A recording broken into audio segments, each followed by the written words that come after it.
তোমরা অনেকেই হয়তো জানো না 2008 সালে দি ইনক্রেডিবল হাল্ক মুভি আসার আগেও 2003 সালে হাল্কের একটা সোলো মুভি এসেছিল যার নাম হাল্ক।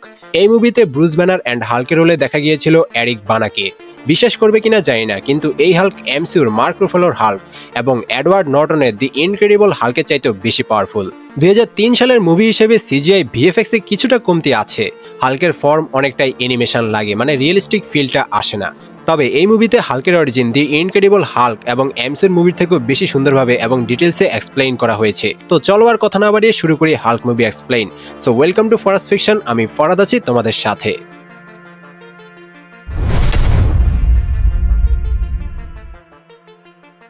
গল্পের শুরু হয় ডেভিড ব্যানার নামের একজন সায়েন্টিস্টকে দিয়ে।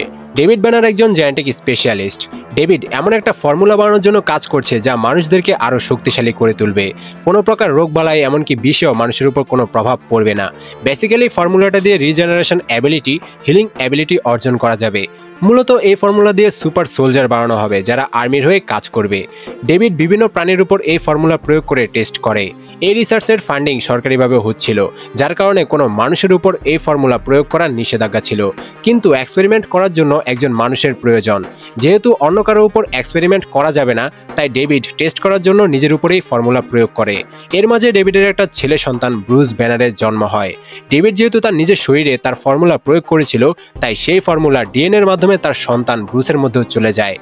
ডেভিড তার ছোট্ট ছেলে ব্রুসের উপরও তার এক্সপেরিমেন্ট চালায়, যার কারণে ব্রুস যখন খেলতে গিয়ে আঘাত পায় তখন কোনো রকমের ব্যথা অনুভব করে না, বিন্দুমাত্র কান্নাকাটি করে না। ডেভিড বুঝতে পারে তার এক্সপেরিমেন্টের জন্য ব্রুসের শরীরে খারাপ কিছু ঘটেছে। একদিন ডেভিড তার ল্যাবে কাজ করছিল, তখন জেনারেল থেডিয়াস রস সেখানে এসে মানুষের রক্তের স্যাম্পল দেখতে পায়। যেহেতু সরকারিভাবে কোনো মানুষের উপর এই ফর্মুলা প্রয়োগ করা নিষেধ ছিল, তাই জেনারেল রস ডেভিডকে জিজ্ঞেস করে এখানে মানুষের রক্ত কিভাবে এলো। ডেভিড রসকে বলে সে তার ছেলের উপর এই ফর্মুলা প্রয়োগ করেছে, যেটার ফলাফল ভালো হয়নি, তাই এখন এর নিরাময় মানে কিওর বানানোর জন্য কাজ করছে, যাতে আরও একটা ফর্মুলা বানিয়ে সেটাকে ওষুধ হিসেবে ব্যবহার করে তার ছেলে ব্যানারকে বাঁচাতে পারে। কিন্তু ডেভিড নিষেধ অমান্য করেছে, তাই জেনারেল রস ডেভিডের এই এক্সপেরিমেন্ট বন্ধ করে দিয়ে ডেভিডকে বের করে দেয়। এতে ডেভিড অনেক রেগে গিয়ে ল্যাবের সকল মেশিন চালু করে দেয়। ল্যাবে সে গামা রশ্মি নিয়েও এক্সপেরিমেন্ট করছিল, যার কারণে সকল মেশিন চালু করে দেওয়ায় সেই ল্যাবে কিছুক্ষণের মধ্যে বিস্ফোরণ হতে যাচ্ছে। ডেভিড তখন তার বাড়িতে স্ত্রী সন্তানের কাছে চলে যায়। যেহেতু ডেভিড তার সন্তানের উপর করা এক্সপেরিমেন্টের কোনো কিওর বানাতে পারেনি, তাই সে ব্যানারকে মেরে ফেলার কথা চিন্তা করে, কারণ সে ব্রুসের উপর এক্সপেরিমেন্ট করে ব্রুসকে দানব বানিয়ে ফেলেছে। ব্রুস বড় হলে মনস্টারে পরিণত হয়ে যাবে। ডেভিড একটা ছুরি নিয়ে ব্রুসকে মারতে গেলে ব্রুসের মা এডিথ তার সন্তান ছোট্ট ব্রুসকে বাঁচানোর জন্য ডেভিডকে থামাতে চেষ্টা করে। হাতাহাতির মধ্যে ভুলবশত ডেভিডের হাতে তার স্ত্রী মানে ব্রুসের মা খুন হয়ে যায়। ঘটনার আকস্মিকতায় ডেভিড শান্ত হয়ে যায়। মিলিটারি এসে ডেভিডকে গ্রেপ্তার করে নিয়ে যায় এবং ব্রুসকে তার আন্টির কাছে পাঠিয়ে দেয়। এরপর আমরা দেখতে পাই ব্রুস অনেকটা বড় হয়ে গেছে, সে তার আন্টির সাথে থাকছে। ব্রুস মাঝে মধ্যে দুঃস্বপ্ন দেখে ঘুম থেকে জেগে যায়। ব্রুসের আন্টি ক্লেনজার ব্রুসকে ছোটবেলা থেকে জানিয়েছে তার বাবা মা অনেক আগেই মারা গেছে। সায়েন্টিস্ট হওয়ার জন্য ব্রুস বাড়ি ছেড়ে বেরিয়ে পড়ে। এখন ব্রুস 25 বছরের একজন ইয়াং ফিজিসিস্ট, নিউক্লিয়ার বায়োটেকনোলজি ইনস্টিটিউটে কাজ করছে। ব্রুস তার ল্যাবে প্রবেশ করার সময় দুজন মানুষের সাথে দেখা হয়। মার্ভেল ফ্যানরা যাকে খুব ভালো করে চিনবে সে হলো মার্ভেল বস স্ট্যানলি। মার্ভেলের অন্যান্য মুভির মতো স্ট্যানলি এই মুভিতেও ক্যামিও দিয়েছে, আর তার সাথে সিকিউরিটি গার্ড হচ্ছে হাল্কের আগের মুভিগুলোর অ্যাক্টর। এই অ্যাক্টর সিজিআই ভিএফএক্স ছাড়াই হাল্কের রোল করেছে। আবার গল্পে ফেরা যাক। ব্রুস যেখানে কাজ করে সেখানেই কাজ করে জেনারেল রস, যার সাথে ব্রুসের বাবা ডেভিডের ঝামেলা হয়েছিল, তার মেয়ে ব্যাটি রস। এমনকি তারা একে অপরকে পছন্দ করে। এখানে তারা গামা রশ্মি ব্যবহার করে বিভিন্ন রোগের ওষুধ তৈরি করার চেষ্টা করছে। তারা তাদের এই ফর্মুলা একটা ব্যাঙের উপর প্রয়োগ করে ফলাফল দেখার জন্য, তবে তাদের এই এক্সপেরিমেন্ট সফল হয় না। গামা রশ্মির প্রয়োগের কারণে সেই ব্যাঙটা ফেটে যায়। তখন সেখানে শিল্ডের এজেন্ট গ্লেন এসে ব্যাটি আর ব্রুসকে তার হয়ে কাজ করার অফার দেয়, কয়েক গুণ বেশি বেতনের লোভ দেখায়। কিন্তু ব্রুস আর ব্যাটি গ্লেনের এই অফারে রাজি হয় না, কারণ গ্লেন এই ফর্মুলা তার নিজের কাজে ব্যবহার করবে, কিন্তু ব্রুস এর মাধ্যমে সাধারণ মানুষকে সাহায্য করতে চায়। এরপর একদিন এক্সপেরিমেন্ট করার সময় ল্যাবের মেশিনগুলোতে সমস্যা দেখা দেয়, কন্ট্রোল হারিয়ে সেখানে বিস্ফোরণের আশঙ্কা দেখা দেয়। তখন ব্রুস অন্যদেরকে বাঁচানোর জন্য নিজে মেশিনের সামনে চলে আসে। তারা এখানে গামা রশ্মি নিয়ে এক্সপেরিমেন্ট করছিল, অর্থাৎ এই বিস্ফোরণটি ছিল গামা বিস্ফোরণ। গামা বিস্ফোরণে ব্রুস এক্সপোজ হয়ে যায়। ব্রুসকে তখন ল্যাবের পাশে থাকা হাসপাতালে ভর্তি করা হয়। ব্যাটি ব্রুসকে বলে গামা রেডিয়েশনে এক্সপোজ হয়ে কেউ বাঁচতে পারে না, কিন্তু ব্রুস কিভাবে বেঁচে গেল এটা একটা অলৌকিক ঘটনা। কিন্তু ব্রুস বলে সে আগের থেকেও বেশি সুস্থ অনুভব করছে। তার হাঁটুতে আগে ব্যথা ছিল, সেই ব্যথাও ঠিক হয়ে গেছে। এরপর রাতে যখন ব্রুস একা ছিল তখন একটা বয়স্ক লোক 3টা কুকুর নিয়ে ব্রুসের রুমে আসে। এই লোকটাই হচ্ছে ব্রুসের বাবা ডেভিড ব্যানার, যে এখানে ক্লিনারের কাজ নিয়েছে ব্রুসের সাথে দেখা করার জন্য। ডেভিডকে 30 বছর জেলে আটকে রাখা হয়েছিল। ডেভিড ব্রুসকে তার উপর করা এক্সপেরিমেন্টের কথা জানায়। ডেভিড বলে সে ব্রুসের উপর যেসব এক্সপেরিমেন্ট করেছে তার জন্যই ব্রুস গামারশিতে এক্সপোজ হয়েও বেঁচে গেছে। ব্যাটির বাবা তাকে এক্সপেরিমেন্ট থেকে সরিয়ে দিয়েছে, যার কারণে সে ব্রুসের জন্য কিওর বানাতে পারেনি। ডেভিড ব্রুসকে ব্যাটির থেকে দূরে থাকতে বলে। ব্রুস এসব শুনে রেগে গিয়ে তার বাবাকে সেখান থেকে চলে যেতে বলে। পরদিন ব্যাটি তার বাবা জেনারেল রসের সাথে দেখা করতে যায়। রস বলে গ্লেন তাকে একটা খবর দিয়েছে। আসলে ব্রুসের আন্টি ছোটবেলায় ব্রুসের নাম পাল্টে ক্রেনজলার রেখেছিল। রস ব্যাটিকে জানায় সে ক্রেনজলার নামে যার সাথে কাজ করছে সে আসলে ব্রুস ব্যানার। তবে ব্রুস বা তার বাবার ব্যাপারে ব্যাটিকে জানায় না। ব্যাটি ব্রুসের অতীত জানার জন্য ব্যাকুল হয়ে যায়। ব্রুস পরীক্ষা করার জন্য তার শরীর থেকে একটু রক্ত নেয়, কারণ ব্রুসের বাবা বলেছে ব্রুসের রক্তে স্পেশাল কিছু আছে। নিজের রক্ত পরীক্ষা করে ব্রুস অস্বাভাবিক কিছু দেখতে পায়।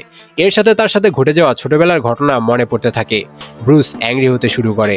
ব্রুসের বডিতে পরিবর্তন আসতে শুরু করে। সে ধীরে ধীরে একটা সবুজ কালারের বৃহদাকার দানবের রূপ নেয়, যাকে আমরা হাল্ক নামে চিনি। হাল্ক ল্যাবে থাকা গামারশি সেই মেশিনটা ধ্বংস করে ফেলে। এই মেশিনের উপর হাল্কের যে অনেক রাগ সেটা এখানে বোঝা যায়। এরপর হাল্ক পুরো ল্যাব ডিস্ট্রয় করতে থাকে। ব্রুসের বাবা ডেভিড তখনও সেই ল্যাবেই ছিল। ডেভিড ব্রুসকে হাল্ক হতে দেখে। ডেভিড হাল্কের গালে ধরে বলে, আমার ছেলে। হাল্ক শান্ত না হয়ে আরো রেগে যায়। এক লাফে ছাদ ভেঙে ল্যাব থেকে বের হয়ে চলে যায়। পরদিন ব্যাটি ব্রুসকে খুঁজতে ব্রুসের বাসায় আসে। এসে দেখতে পায় ব্রুস শুয়ে আছে, কিন্তু ব্রুসের গায়ে কোনো জামা নেই, প্যান্টও ছেঁড়া পড়া অবস্থায় আছে। ব্যাটি ব্রুসের জন্য নাস্তা বানিয়ে আনে। ব্যাটি ব্রুসকে জিজ্ঞেস করে কালকে রাতে ল্যাবে কি হয়েছিল। ব্রুস বলে একজন লোক যে নতুন ক্লিনার হয়ে এসেছে সে বলেছে সে ব্রুসের বাবা। এরপর তার কাছে মনে হয়েছে সে সদ্য জন্ম নিচ্ছে, চোখের সামনে আলো জ্বলছে নিভছে। এরপর আর কিছু মনে নেই। এরপর ব্রুসের দরজায় নক হয়। দরজায় নক হলে ব্যাটি দেখে তার বাবা জেনারেল রস ব্রুসের বাড়িতে এসেছে। ব্রুস গতকাল রাতে তার ল্যাবে তার ওয়ালেট ফেলে এসেছিল, যেটা রস খুঁজে পেয়েছে। রস তার মেয়ে ব্যাটিকে বলে ব্রুস কোনো ডেঞ্জারাস কাজ করছে আর সে সেটা খুঁজে বের করবে। ব্যাটিকে ব্রুসের থেকে দূরে থাকতে বলে। সেখান থেকে বেরিয়ে ব্যাটি ব্রুসের অতীতের ব্যাপারে জানার জন্য ব্রুসের বাবার সাথে দেখা করতে তার বাড়িতে যায়। ডেভিড ব্যাটিকে বলে, আমার ছেলে ব্রুস অন্যদের থেকে আলাদা, ও স্পেশাল, তাই তুমি ওকে বুঝতে পারোনি। কিন্তু ব্রুস আমাকে দেখতে চায় না, আমার সাথে সম্পর্ক রাখতে চায় না। ডেভিড ব্যাটিকে চলে যেতে বলে। এদিকে রস ব্রুসকে জিজ্ঞাসা করে সে কি নিয়ে রিসার্চ করছে। রস মনে করে ব্রুসও তার বাবার মতো পাগল সায়েন্টিস্ট, কিন্তু ব্রুস বলে তার বাবার সম্পর্কে তার কিছুই মনে নেই, কোনো ঘটনাই তার মনে নেই। রস ব্রুসকে যে কোনো ল্যাবে কোনো প্রকার এক্সপেরিমেন্ট করার উপর নিষেধাজ্ঞা দিয়ে দেয়। ব্রুসের ল্যাব সিল করে দেয়। রাতে ব্রুসের বাবা ব্রুসকে ফোন করে বলে জেনেটিক্সের মাধ্যমে তার থেকে ব্রুসের মধ্যে একটা অদ্ভুত শক্তি এসেছে, এখনই সময় সেই শক্তি ব্যবহার করার। এখানে ডেভিড হাল্কের উপর এক্সপেরিমেন্ট করে হাল্কের পাওয়ার নিজে নিতে চাচ্ছে, কিন্তু ব্রুস বলে সে এমন কিছু করবে না, দূরে কোথাও গিয়ে নিজে চিকিৎসা করে সুস্থ হবে। তখন ডেভিড ব্রুসকে রাগিয়ে হাল্ককে বের করে আনার জন্য বলে সে তার পালা কুকুরগুলোর উপর ব্রুসের ডিএনএ প্রয়োগ করে তাদেরকে অনেক পাওয়ারফুল মনস্টার বানিয়েছে এবং তাদেরকে বেটির পিছনে ছেড়ে দিয়েছে। এই কথা শুনে ব্রুস অ্যাংরি হতে শুরু করে। এমন সময় হতভাগা গ্ল্যান, যে এর আগে ব্যাটি আর ব্রুসকে তার হয়ে কাজ করতে বলেছিল, সে ব্রুসের বাড়িতে আসে। জেনারেল রসের মোতায়েন করা সিকিউরিটি ভেঙে ঘরে ঢুকে ব্রুসকে বলে সে কেন রসের সাথে কথা বলে তাকে বের করতে চেয়েছে। ব্রুস বলে সে এমন কিছুই করেনি, তাকে এখন ব্যাটিকে বাঁচাতে যেতে হবে। কিন্তু গ্ল্যান ব্রুসকে মারতে থাকে। ব্রুসও অ্যাংরি হতে হতে হাল্কে পরিণত হতে শুরু করে। হাল্ক হয়ে গ্ল্যানকে বাইরে ছুড়ে মারে। রসের মতন করা মিলিটারিরা হাল্কের উপর অ্যাটাক করে। হাল্ক সেখান থেকে ব্যাটিকে বাঁচানোর জন্য চলে যায়। হাল্ক ব্যাটির কাছে গিয়ে ব্যাটিকে একটা গাড়িতে বসিয়ে দেয়। তখন সেই কুকুরগুলো এসে অ্যাটাক করে। হাল্কের ডিএনএর কারণে কুকুরগুলো অনেক শক্তিশালী হয়ে গেছে। হাল্ক কুকুরগুলোর সাথে অনেকক্ষণ ধরে ফাইট করে সবগুলো কুকুরকে মেরে ফেলে। হাল্ক ব্যাটির কাছে এসে আবার ব্রুসে পরিণত হয়ে যায়। ব্রুস ব্যাটিকে জানায় এগুলো তার বাবা করেছে। তার বাবা চায় সে একটা মনস্টার হয়ে সব ধ্বংস করে ফেলুক। ব্যাটি বলে তাদের তৈরি করা ন্যানোমেটস আর গামারশি মিলে হাল্ককে তৈরি করেছে। ব্রুস যখন ঘুমিয়ে যায় তখন ব্যাটি তার বাবার কাছে ফোন করে বলে তার সাহায্যের প্রয়োজন। সকালে ব্রুস যখন ঘুম থেকে ওঠে তখন রস ব্রুসকে অজ্ঞান করে ফেলে। এরপর অনেক হার্ড সিকিউরিটি দিয়ে ব্রুসকে একটা ফ্যাসিলিটিতে নিয়ে যায়, যেখানে ব্রুসকে অজ্ঞান করে রাখা হয়। ব্যাটি তার বাবার সাথে রাগারাগি করে যে কেন ব্রুসকে এভাবে ট্রিট করা হচ্ছে। রস বলে ব্রুসও তার বাবার মতো ম্যাড সায়েন্টিস্ট, ব্রুস একটা মনস্টার। ব্যাটি তার বাবাকে বলে সরকার ব্রুসকে ব্যবহার করতে চাইছে, তাই তো এখনো ব্রুসকে বাঁচিয়ে রেখেছে। অন্যদিকে ব্রুসের বাবা ডেভিড একটা ল্যাবে নিজের উপর ব্রুসের ডিএনএ প্রয়োগ করে। এতে ডেভিড এনার্জি অ্যাবজর্ব করার শক্তি পেয়ে যায়। ডেভিড যে কোনো এনার্জি নিজের মধ্যে অ্যাবজর্ব করে নিতে পারে। ব্যাটি ব্রুসকে ফ্যাসিলিটি থেকে বের করে নিয়ে ব্রুসের পুরনো বাড়িতে নিয়ে যায়। সেখানে ব্রুসের কিছু মেমোরিজ মনে পড়ে। পরের দিন আবার যখন ব্যাটি ব্রুসের সাথে ফ্যাসিলিটিতে দেখা করতে যায়, তখন জানতে পারে এখন আর হাল্কের দায়িত্ব জেনারেল রসের হাতে নেই। ন্যাশনাল সিকিউরিটি এজেন্সি হাল্কের দায়িত্ব গ্ল্যানকে দিয়ে দিয়েছে। তারা চায় হাল্ককে ব্যবহার করে বিজনেস করতে। এদিকে গ্ল্যান দায়িত্ব পেয়ে ফ্যাসিলিটিতে এসে ব্রুসকে বলে সে চায় ব্রুস যেন আবার হাল্ক হয়, যাতে সে হাল্কের একটু অংশ নিয়ে পরীক্ষা নিরীক্ষা করে নিজের নাম দিয়ে অনেক টাকা ইনকাম করতে পারে। ব্রুসকে রাগিয়ে হাল্কে ট্রান্সফর্ম করার জন্য গ্ল্যান ব্রুসকে ইলেকট্রিক শক দিতে থাকে, কিন্তু ব্রুস গ্ল্যানের প্ল্যান বুঝে ফেলে, যার কারণে ব্রুস অ্যাংরি হয় না। গ্ল্যান মারতে মারতে ব্রুসকে অজ্ঞান করে ফেলে। এরপর ব্রুসকে একটা মেশিনের মধ্যে ঢুকিয়ে টর্চার করা শুরু করে, যাতে সে হাল্ক হয়ে গেলে গ্ল্যান হাল্কের বডি থেকে একটু অংশ নিয়ে পরীক্ষা নিরীক্ষা করতে পারে। অন্যদিকে ব্রুসের বাবা ডেভিড ব্যাটির কাছে গিয়ে বলে ব্যাটি যেন তার বাবাকে বলে তাকে শেষবারের মতো তার ছেলে ব্রুসের সাথে দেখা করতে দিতে। এদিকে টর্চার সহ্য করতে না পেরে ব্রুস ধীরে ধীরে হাল্কের রূপে চলে আসে। যেই মেশিনে ব্রুসকে আটকে রাখা হয়েছিল, হাল্ক সেই মেশিন ভেঙে বের হয়ে আসে। হাল্ককে থামানোর জন্য স্লিপিং গ্যাস প্রয়োগ করা হয়, কিন্তু হাল্কের উপর স্লিপিং গ্যাসের কোনো প্রকার কাজ করে না। গ্লেন হাল্ককে ফোম দিয়ে আটকানোর অর্ডার দেয়। হাল্কের উপর ফোম মারা হলে হাল্ক আটকে যায়। এগুলো এমন ধরনের ফোম যেগুলো ইমিডিয়েটলি সিমেন্টের মতো শক্ত হয়ে যায়। হাল্ক আটকে গেলে হাল্কের বডি থেকে স্যাম্পল নেওয়ার জন্য গ্লেন হাল্কের কাছে একটা ছোট্ট মেশিন নিয়ে যায়। গ্লেনকে দেখে হাল্ক আরো বেশি রেগে যায়। হাল্ক ফোম ভেঙে বের হয়ে আসতে থাকে। তখন গ্লেন হাল্কের দিকে একটা গ্রেনেড ফায়ার করে, কিন্তু সেই গ্রেনেড হাল্কের বডিতে বাউন্স করে গ্লেনের পিছনে দেয়ালে গিয়ে লেগে যায়। গ্রেনেড ব্লাস্ট হলে গ্লেন সেখানেই মারা যায়। এরপর জেনারেল রস আবারও হাল্ককে থামানোর দায়িত্ব নেয়। হাল্ক পুরো ফ্যাসিলিটি ভাঙচুর করতে শুরু করে, তাই রস বলে হাল্ককে বাইরের রাস্তা দেখাতে। ফ্যাসিলিটি সব লাইট অফ করে দিয়ে হাল্ককে বাইরের রাস্তা দেখিয়ে দিলে হাল্ক সেই রাস্তা দিয়ে বের হয়ে যায়। এই ফ্যাসিলিটিটা ব্রুসদের সেই পুরনো বাড়ির খুব কাছে। হাল্ক এক লাফে তাদের সেই বাড়ির সামনে চলে আসে। ব্রুসের ছোটবেলা সেই ঘটনার কথা মনে পড়তে থাকে, কিন্তু মিলিটারিরা হাল্ককে থামাতে এসে সেই বাড়িটাই উড়িয়ে দেয়। হাল্ক আবারও লাফিয়ে লাফিয়ে একটা মরুভূমিতে এসে পৌঁছায়। সেখানে 4টা মিলিটারি ট্যাঙ্ক হাল্কের উপর অ্যাটাক করে। হাল্ক এক এক করে 4টা ট্যাঙ্কের নকশা পাল্টে দেয়। ট্যাঙ্কগুলোকে খেলার মতো করে ছুঁড়ে মারতে থাকে। এরকম স্ট্রেংথ লাইভ অ্যাকশনে অন্য কোনো হাল্কের দেখানো হয়নি। ট্যাঙ্কগুলোকে ধ্বংস করে হাল্ক আবারও লাফিয়ে লাফিয়ে চলে যেতে শুরু করে। এখানে হাল্কের এক একটা লাফ বিশাল বড় বড় ছিল। হাল্ক যেন সুপারম্যানের মতো করে উঠছে। বিশাল বড় বড় লাফ দিয়ে একটা পাহাড়ি জায়গায় চলে আসে। সেখানে হাল্ককে হেলিকপ্টার দিয়ে জেট দিয়ে আক্রমণ করা হয়। মিসাইল দিয়ে হাল্ককে থামানোর চেষ্টা করা হয়, কিন্তু হাল্কের তো কিছুই হয় না। উল্টো হাল্ক রেগে গিয়ে আরো পাওয়ারফুল হয়ে যেতে থাকে। এক পর্যায়ে হাল্ক পাথর ঘেরা জায়গায় প্রবেশ করলে পাথরগুলোতে মিসাইল মেরে হাল্কের উপর ফেলে দেওয়া হয়। জেনারেল রস ভাবে হাল্ক পাথর চাপা পড়ে মারা গেছে, তাই তারা ফিরে যেতে শুরু করে। কিন্তু হাল্কের আসলে কিছুই হয় না। জেনারেল রস ব্যাটিকে ফোন করে বলে ব্রুস এখন তার দিকেই আসছে, ব্যাটি যেখানেই আছে সেখানেই যেন থাকে। হাল্ক লাফিয়ে লাফিয়ে একটা জেটের উপর উঠে যায়। জেনারেল রস সেই জেটের পাইলটকে বলে হাল্ককে উপরে স্পেসের দিকে নিয়ে যেতে। উপরে অক্সিজেন লেভেল কমে গেলে নিঃশ্বাস নিতে না পারলে হাল্ক বাঁচতে পারবে না। পাইলট হাল্ককে অনেক উপরে উঠিয়ে নিলে হাল্ক অক্সিজেনের অভাবে সেন্সলেস হয়ে নিচে পানিতে পড়ে যায়। এরপর হাল্ক পানির নিচ দিয়ে গিয়ে রাস্তা ভেঙে উপরে বের হয়ে আসে। আরো ভাঙচুর করতে যাবে, তখন জেনারেল রস হেলিকপ্টারে করে বেটিকে হাল্কের কাছে নিয়ে আসে। হাল্ক ব্যাটিকে দেখে আস্তে আস্তে শান্ত হতে শুরু করে। মিলিটারিরা এসে হাল্ককে ঘিরে ধরে। ব্যাটি হাল্কের কাছে আসলে হাল্ক ধীরে ধীরে শান্ত হয়ে ব্রুসের রূপ নিতে শুরু করে।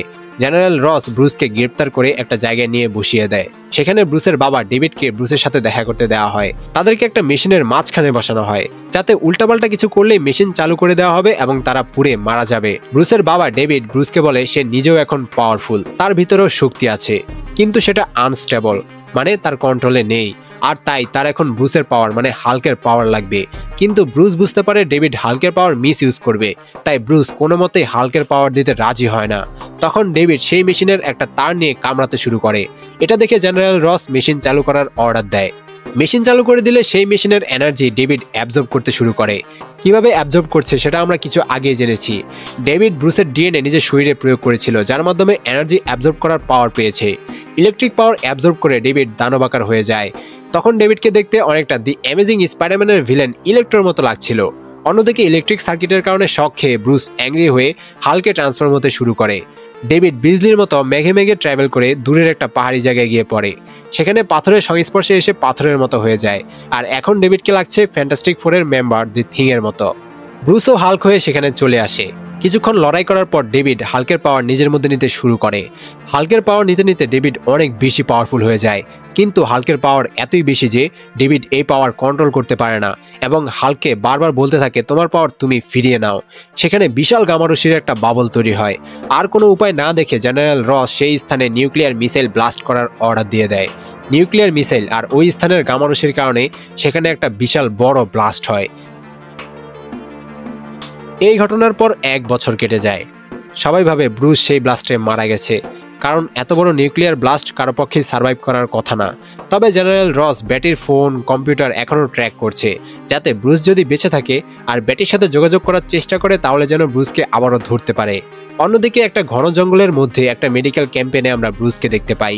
ব্রুস সেই ব্লাস্টে বেঁচে গেছে, তবে আর কারোর সাথে যোগাযোগ না করে অনেক দূরে এসে নিজের জীবন কাটাচ্ছে।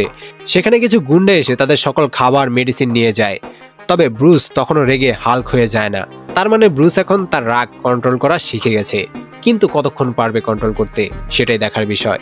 সো এই মুভিটা এখানেই শেষ হয়, এরপরে আর কোনো সিকুয়াল আসেনি। সো এই মুভিটা তোমাদের কেমন লেগেছে অবশ্যই কমেন্টে জানাবে। এবং আমি যদি বলি দি ইনক্রেডিবল হাল্কের দি হাল্ক এবং এমসিউর হাল্ক এবং এই মুভির হাল্ক, এর মধ্যে কাকে তোমার বেশি পাওয়ারফুল লেগেছে অবশ্যই তোমার উত্তর কমেন্টে জানাবে। ভিডিও ভালো লাগলে লাইক কমেন্ট এন্ড শেয়ার করে দিবে এবং পরবর্তীতে কোন মুভির এক্সপ্লেইন চাও সেটাও অবশ্যই কমেন্টে জানাবে। Bye bye.